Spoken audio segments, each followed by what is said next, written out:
What's good, everyone, and welcome to my round 5 review. And it's a pretty good round. Nothing to complain about. We in the top 9%. We got a big score of 2198, which is okay by my standards. We did miss out on a couple of the bigger scores of the week, but with this score, we actually went up 4,000 in the rankings. So we're into the top 10,000, which is good signs. And with the moves we're going to make this week, I believe we're probably set ourselves up pretty well. Only worry I do have is my trade situation, but I am just in the mindset that a lot of other coaches are experiencing the same issues when it comes to trades. So I'm not going to be too harsh on myself when it comes to that. But yeah, top 5% so far. We're looking to get in that top 1,000 range. Even top 500 is what I initially set my goal at the start of the season. So without further ado, let's go straight into it and go through each individual player. Let me know my thoughts on what their situation is with those players and what the moves are looking to make further in the week when I do my final trades and captains. So, to start off, Sinclair, we give him a mulligan, I reckon. This one of 82, he's been the best pick all year, and just didn't play into the game as well as he could have, and his score was still higher than what I thought it would have been as well. So I'm not going to complain about that 82 whatsoever. He's allowed to have that in his price, I think, price cycle. Then we got Lockie Ash, one of the moves I made for last week. There is one extra move I did make last week late as well, and I'm so glad I made that move. We got Lockie Ash, 106. You take that every day of the week. Lower than his average, but still fine. I thought he would have scored maybe a little bit better against Richmond, but now in hindsight, it didn't spend a lot of time back down there. So what can you say? He still got a lot of the ball, just efficiency wasn't that great. Now we go to one of our first problem childs so far of the season, and a failed pick most likely. He's really annoying me, actually, Houston. He's just not imposing himself at all in the match. It doesn't look like they're trying to run it through him as they were initially when he had his first couple of big scores. Not sure what Craig McRae was saying about that, because it doesn't look like it at all. To be fair, last game, there's not a lot of running plays when it's just a wet slog as it was. So I'm not sure if we give him one more round or what the situation with that is. I'll have to look at his break even to see, yeah, what the future moves are for that one. Keen Coleman, 68. He did play halfback, so he still got that halfback role a little bit. Didn't have his biggest score, but still fine for his price and what I picked him up as. Jakes did not play. He was a management, so I put him on field to grab Sarong's score. It was the wrong move, as you can see with Lindsay's 80, but it's 5 points. I just wanted to be safe and take that 75. And then we go to one of the moves I did make that I didn't display in my last video. I traded Windsor out for Farrow, which is such a masterstroke because Windsor scored something like 40 and would have lost money for me. Whereas Farrow is, if you did not jump on him this week, you've basically lost 63,000. He's gone up that much this week. So 102. He's a lock. He's got midfield and defense status, so you can swap between both. Yeah, great pick. And I think if you didn't get him last week, I still think you should jump on him. You just unfortunately lost 63k, but you've got to get on him regardless because he's going to rise even further. Midfield, Bontempelli had a quiet one, that's for sure.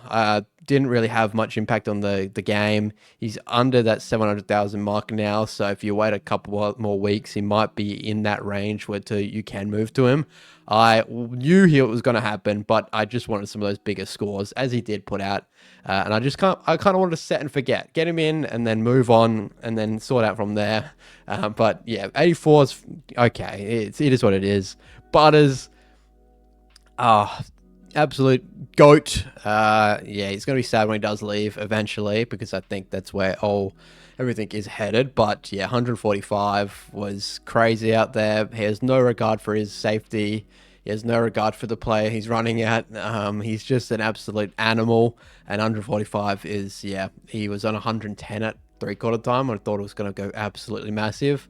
It was, yeah, still a fine quarter. So 145 is nothing to complain about, but he could have gotten even bigger, I reckon. Now, Dacos, I had my vice on. Well, probably in hindsight, maybe I shouldn't have stick the vice on him in the weather conditions and just with the, coming back from injury sort of thing. Maybe it wasn't the right call. Yeah, who knows? I didn't have much options to go with, so it was fine. I wasn't mad at myself for that choice. Zach Merritt, 127. actually surprised me. And Parrish also surprised me. I did trade him out this week because I didn't want to leak any more money than I already did. And he put out a score even higher than Zach Barrett. So, oh, who called that one? Not me, that's for sure. But yeah, 127, Zach Barrett, he's probably... It's not going to show my percentage because I don't have gold. Maybe I should. It is going to. He's now in 10% of all teams, Zach Merritt is, because of course he is. He is always serviceable. He started at 3% when I made that video a couple weeks ago. But yeah, jump on now because Zach Merritt, he's a gun. He is, yeah, he's great. Clayton Oliver, definitely a good pick so far for his price. Not mad at that at all. I did a breakdown of why you should have him. He's had one bad score, I believe, so far. What was that? Yeah, it was... down here when I first initially round one, it was a 69, and I thought I made myself look like an idiot. But yeah, he's backing everything up now with the consistent hundreds, which is nothing you complain about at his price. Bruin, another great pick. I'm so happy I held on to him. That one that he had against the Crows was a once off. It is what it is sort of thing. You got a broken nose, you feel sorry for the guy, and you move on to next week.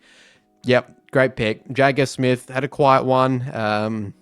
53, I still think is the quality of player to, yeah, just leave that and continue safely putting on field, in my personal opinion. Maybe looping, depending on the situation and the matchup. Looping potentially this week, again, I reckon. Murdoch was on field for my Miro score, who scored a 79, and I'm glad I made that move as well, because Grill only put out a 59. Had a great run off the back, but yeah, it is fine. 59 is nothing to complain about. But I don't think it's Blamirez. I think it's Blamirez, and I've been calling it wrong the whole entire time. So, silly me. But yeah, 79, I was not going to not take that. Give me that. And then Jack Watkins, from a 7, he's gained 10 points to a 17. He is going to be moved on this week. Sorry, Watkins, if he's playing, he is losing more cash, I do believe. He's just not going to hit that range. I think his the role's kind of there, not really. He only had around 60% time on ground last game. So yeah, his break even is now 80, and he's one to move on this week with potential options I'm not sure at, and I haven't really looked into yet. I'm just looking to review, and I'll do that later in the week and do my research during the week. Maxi gone, bigger 131. Yeah, happy with that captain pick, and I knew I was going to have a field day with Blackston out there, so happy with that. As a captain score, it's probably my second highest score for everyone, so yeah, you don't complain about that. And then Jackson is also just brilliant in the wet weather, 125. He's been probably one of my favorite picks for the year. You kind of another one that you can just set and forget, and I don't think I will be trading him out for the whole entire year. He's not getting that forward status, which would be really handy. We did get PPP come out, so it's my favorite week of the early start of the season, where we can get that flexibility with DPP and have more options down forward, which we are looking to improve this week. And then we do go into our forwards. So we got a Sheasel, 127, definitely serviceable as usual. Yep, nothing to complain about that. Flanders, 88. He's got potential to score way higher than that, and he just never can get to that upper bracket. I'm not sure why. I thought he was going to be on almost the same level as Shizu in a new role at St. Kilda, but it's not happening for him. Buderick, I elected to hold and was fine with that move. I'm not sure what his break even is, so that might be something to look into this week, but he's been a good pick. I made a video earlier in this season, a shorts of why you should pick up Buderick at his role and what he's playing at the moment, and I think that was the right call. He's made good money, and he's been a score that you can have on field for the early start of the season. So yeah, happy with that. Cook, 63, you're not going to complain. It's fine. Wish it was a little bit higher, but he's playing a sort of a different role than he was the couple games where he had that 180. So yeah, but the 63 still in his cycle is fine, and his break-even's getting up there, but I still think we can hold for a couple weeks' time. Robertson, who knows what's going to happen with Robertson? It really depends on further information during the week, as he did knock his knee and got it iced up, took no further part, and he still put it out on 85. So in the off chance that he's missing a week or 2 weeks even, I'm not moving him on. I'm just sticking him on the bench for now. We've got him to move in the midfield as well if we do need, because he has DPP now. Yeah, I think that I'm not trading him at his price. He's got way more money to gain still. Tony Marshall was moved forward, so his score did suffer a little bit, only the 48. Break even's still low, so there's nothing to worry about there. He's good to go for a couple weeks' time, but on score, like on field scores, I'm not sure if they play him forward this week against Hawthorn. I really doubt it. So I think that potentially is safe to keep down back or down forward. He is defensive now, so you can put him down back if you really do need. Not that I'm going to do that. But yeah, I think he's potentially safer than a Lombard up forward or my Berry, which I'm stupidly made the decision to move in Berry. He's lost me money, I think, at this point. So he will be probably moved on this week as well for another Port Adelaide player who I'm really liking the look of, and he's really playing to some form, in my personal opinion. And then Lombard, 49. It's always a slow burner when you get a small forward like Lombard. I always go back to the similarities to Kako last year when he was a real slow burner and caused some issues towards the end of the season where he just didn't earn enough money for me. And the McAndrew, 83, absolutely amazing. We've actually been really blessed cash generation this year so far. And I think that's gone under the radar. We have had a lot of injuries. And this is one of the weeks where I haven't had to deal with any super big injuries that are going to reshape my team. Robertson's the only injury that I have had, but that's nothing too serious. I can definitely workshop some things around him. But yeah, we've really been blessed for cash generation. There's rookies everywhere putting out decent scores. So yeah, I'm happy with the score this week. That's for sure. We've still got 241,000 on the bench. Yeah, and I'm looking to potentially big spend Berry and Watkins out this week for potentially Horn Francis or a Tuke Miller, and that really heavily depends on who I have options for downgrading wise as well. But that's to be decided later in the week. There's nothing for me to worry about now. I'm all good to chillax and enjoy the score from this week. So thanks for hanging out with me. First game is on the Thursday, 7 o'clock, MCG, Carlton versus Collingwood. That's pretty big. So we're about 3 days away from that one.